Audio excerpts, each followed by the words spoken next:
బాధతో గుండె తడిసిపోలేద జగదీశ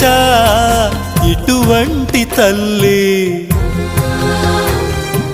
నీకుంటే ఈశా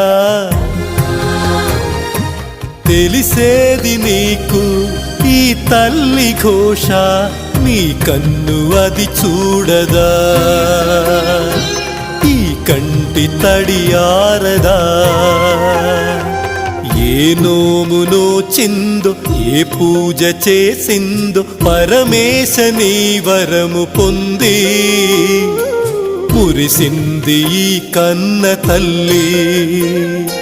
తన శ్వాసతో బంధమల్లి